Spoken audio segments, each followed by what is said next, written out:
और रूट्स क्या है इसके -2, तो -1 यहाँ पर है, -2 यहाँ पर है, ये ऐसे है, ये बन गया इसका ग्राफ। ठीक है, तो बेटा अगर इसके डोमेन की बात करें तो डोमेन क्या हो जाएगा, डोमेन तो किसी भी पॉलिनोमियल फंक्शन का, आगे बताऊंगा अभी, कोई भी पॉलिनोमियल फंक्शन हो डोमेन हमेशा उसका क्या होता है आर।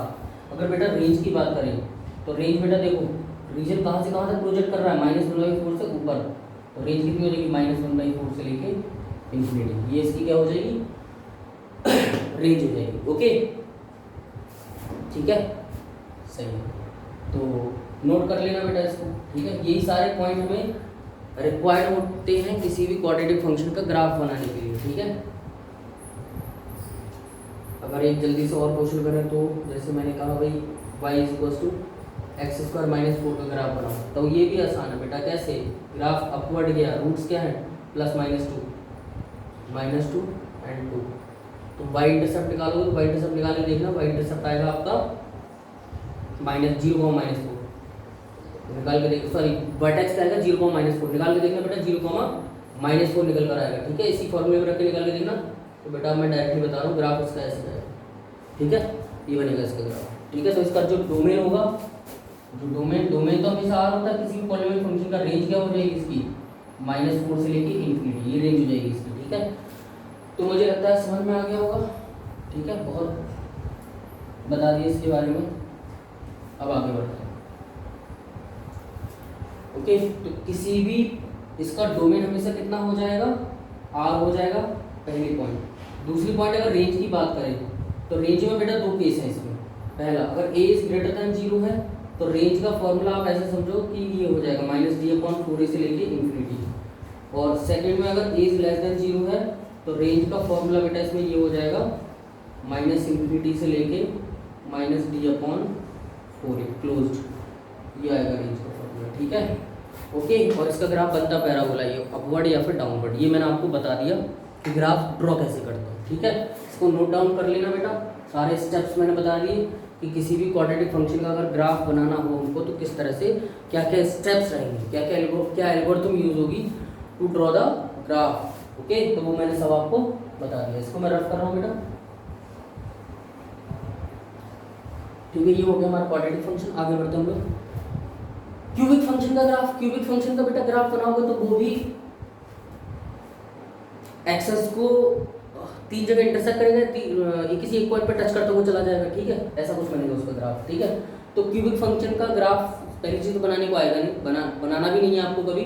क्यूबिक फंक्शन का डोमेन भी आर होता है, रेंज भी आर होती है। ठीक है, तो अगर बात करें नोट में आप ये लिख लेना कि the domain of a polynomial function is R. Domain polynomial function का क्या होता है, हमेशा आर होता है। ठीक है, इसके बाद में नेक्स्ट फंक्शन की अगर बात करें यार, ये 6th पॉइंट होगा। ठीक है, पहला हमारा कांस्टेंट था, दूसरा हमारा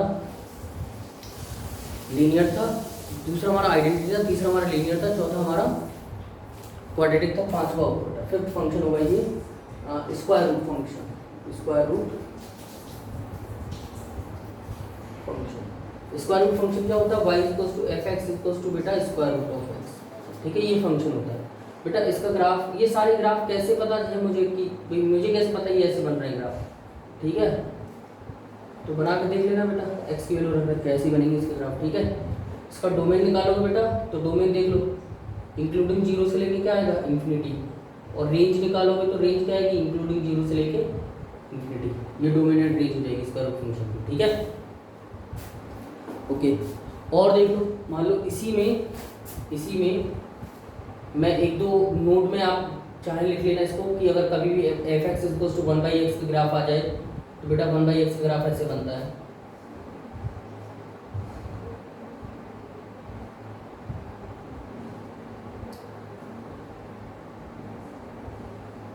ठीक है बेटा, x की वैल्यू इसमें 0 नहीं रख सकते। देखो जब x की वैल्यू बढ़ेगी तब y की वैल्यू घटेगी, तो इसका ग्राफ ऐसे बनेगा कुछ।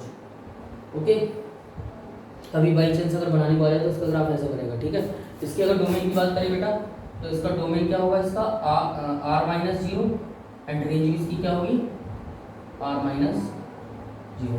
ठीक है, ओके, इसमें एक और आ जाता है आपका, अगर इसको मैं रफ कर रहा हूँ बेटा, एक और बना लेना, y equals to F X equals to ये वाला फंक्शन x प्लस 1/x।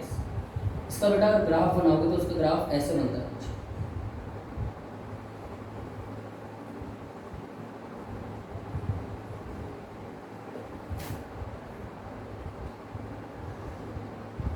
बहुत इंपॉर्टेंट फंक्शन है बेटा ये,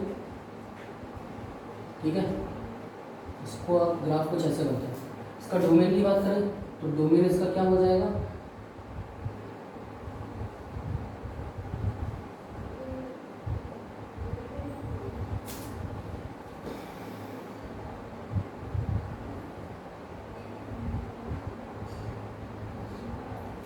डोमेन इसका हो जाएगा बेटा r-0 एंड रेंज इसकी हो जाएगी बेटा -∞ से -2 क्लोज यूनियन 2 से लेके इंफिनिटी, ठीक है। बस इसकी शक्ल याद रखो, ठीक है। इस तरह का कोई भी फंक्शन आएगा तो इसका डोमेन ये होगा, रेंज ये होगी। बाकी कहीं भी अगर इसकी ज़रूरत पड़ेगी तो मैं आगे चल के बताऊँगा कि कहाँ कहाँ इंपॉर्टेंस है इस फंक्शन की, ठीक है। ये आप याद रखेंगे इस फंक्शन का, graph, domain and range, okay, ठीक है। तो हमारे हो गई ये 5 फंक्शन। अब देखिए अगला फंक्शन मॉडुलस फंक्शन।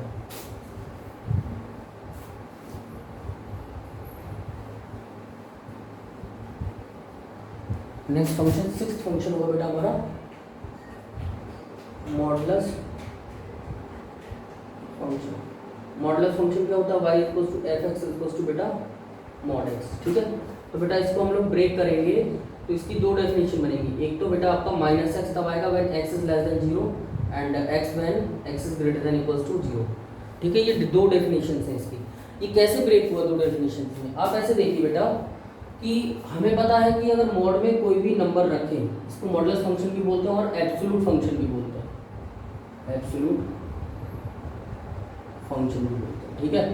तो मॉड में अगर कोई भी नंबर रखें, चाहे पॉजिटिव नंबर रखें चाहे नेगेटिव नंबर रखें, तो मान लो अगर मैंने -2 भी रख दिया तो आंसर 2 ही आएगा, पॉजिटिव ही आएगा, ठीक है। +2 रखे तब भी पॉजिटिव आएगा, ठीक है। तो अब इसको जो दो डेफिनेशन में मैंने ब्रेक किया है वो इस तरह से इसलिए किया है कि अगर मैं -2 इसमें ना रख के यहाँ रखता तो x की वैल्यू मैंने -2 में इस डेफिनेशन को यूज़ करता या फिर इस डेफिनेशन को यूज़ करता, तो आपको समझ आएगा कि x की वैल्यू अगर मैं -2 रख रहा हूँ, इसका मतलब ये जो -2 है ये लेस देन 0 है। तो अगर x की वैल्यू लेस देन 0 है तो हम लोग ऊपर वाली डेफिनेशन यूज़ करेंगे, क्योंकि इसने कहा है कि ये डेफिनेशन तब यूज होगी जब x की वैल्यू 0 से छोटी होगी। तो x की कोई भी छोटी वैल्यू 0 से यहाँ पर रख के देखो, तो -2 कहाँ रखेंगे, यहाँ पर। जब मैं इसमें -2 रखूंगा तो एक माइनस तो बाहर लगा हुआ है, एक x की जगह -2 आएगा, तो फाइनली ये क्या बनेगा, +2, और आना भी चाहिए क्योंकि absolute function will always gives the absolute value that is positive, ठीक है। तो इसलिए इस तरह से ब्रेक किया गया है, ठीक है। तो कभी भी मॉडुलस फंक्शन को ऐसे ही ब्रेक करना है हमने, मेरी बात समझ आ गई। x की कोई भी वैल्यू अगर 0 से छोटी रखेंगे, इसका मतलब आप नेगेटिव वैल्यूज रख रहे हैं, और नेगेटिव वैल्यूज अगर x की जगह रखेंगे तो एक नेगेटिव का साइन तो मल्टीप्लाई में और भी चाहिए ना, to make it a positive, okay, इसलिए नेगेटिव साइन लगा रहे हैं, ठीक है। तो ये एक ही फंक्शन है, एक ही ग्राफ बनेगा इसका, बस इसकी दो डेफिनेशन में इसको ब्रेक कर दिया है, ठीक है।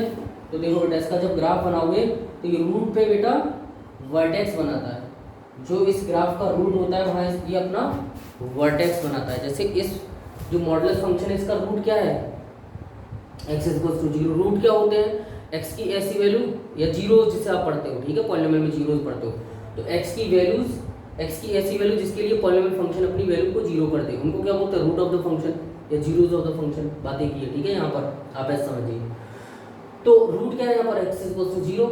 तो जो रूट होता है किसी भी मॉडुलस फंक्शन का, जो रूट होता है उसी पॉइंट पर हमेशा ये वर्टेक्स बनाता है। तो बेटा मॉडुलस फंक्शन का जो डोमेन होता है वो R होता है हमेशा, क्यों होता है, ग्राफ से देख लो, पूरे के पूरे एक्सेस को क्या करेगा बेटा, ये प्रोजेक्ट करेगा, पूरे के पूरे एक्सेस को प्रोजेक्ट करेगा। और अगर बात रेंज की करें बेटा, तो रेंज क्या होगी इसकी, इंक्लूडिंग 0 से infinity, this will be the range of this function. ये इसका ग्राफ बन जाएगा बेटा, इसको नोट डाउन कर लेना, ओके। अब देखो इससे रिलेटेड मैं एक आध एग्जाम्पल बता देता हूँ, ठीक है। जैसे मैंने कहा आपसे y equals to x minus 3, इसका ग्राफ बनाओ, तो इसका ग्राफ रूट क्या है बेटा इसका 3, तो 3 पे क्या बन जाएगा, ऐसे चला जाएगा, ठीक है। ये सिमेट्रिक होता है इस लाइन के अबाउट, ठीक है, तो ऐसे चला जाएगा। अब मैंने पूछा भाई ये पॉइंट क्या होगा, तो ये पॉइंट क्या होगा, देखो रूट पे v बनाता है ना, रूट पे वर्टेक्स बनाता है, तो ये पॉइंट निकालने के लिए आप, क्योंकि y की वैल्यू फाइंड करने जा रहे हैं, तो यहाँ पर तुम देखो x की वैल्यू क्या रही होगी 0, तो जब x 0 रखेंगे तो y कितना आ जाएगा 3, तो 0, दिस पॉइंट विल बी 0, 3, तो ये बन गया इसका ग्राफ। इसका डोमेन भी क्या होगा r, रेंज क्या होगी इंक्लूडिंग 0 से लेके इन्फिनिटी। अगर मैं कहता हूँ y equals to 5 plus mod x minus 1 का ग्राफ बनाओ, ठीक है, तो बेटा इसका 1 2, ठीक है, 2 पे वर्टेक्स बननी चाहिए थी, तो 2 पे वर्टेक्स बना दी, पर 2 पे जब वर्टेक्स बनाओगे, देखो सुनो ग्राफ बनाने से पहले ये अपनी मैक्सिमम वैल्यू, इसकी मिनिमम वैल्यू क्या मिल सकती है 0, 0 से छोटी कोई वैल्यू देगा नहीं, तो 0 से छोटी वैल्यू अगर ये नहीं देगा तो फंक्शन की जो मिनिमम वैल्यू होगी वो 5 होगी। तो अगर फंक्शन की मिनिमम वैल्यू बेटा 5 होगी तो 5 से नीचे तो ग्राफ आने का कोई मतलब ही नहीं बनता, कि फंक्शन की मिनिमम वैल्यू क्या होगी 5। कैसे पता चला, क्योंकि इसने अपनी मिनिमम वैल्यू 0 दी, तो फंक्शन ने मिनिमम वैल्यू कितनी ली 5, तो 5 से नीचे ग्राफ आने का कोई मतलब नहीं बनता, तो ग्राफ आपका ऐसे जाएगा, ठीक है। अब देखो जब यहाँ से कुछ ऐसे जाएगा, अब ये कौन सा पॉइंट होगा, ये वो पॉइंट होगा जहाँ पर x0 होगा, x0 रखो इसमें, तो कितना बनेगा ये 7, तो ये बन जाएगा 0, तो ये बन गया बेटा इसका ग्राफ। इसकी डोमेन क्या होगा r होगा, डोमेन r होगा बेटा, एंड रेंज क्या होगी इसकी, रेंज होगी इंक्लूडिंग 5 से लेके इन्फिनिटी, ओके। तो इस तरह से बनाते हैं ग्राफ, ठीक है। अगर 5 माइनस होता, 5 माइनस ये दे रखा होता तो नीचे बन जाता, उसमें क्या था, ठीक है।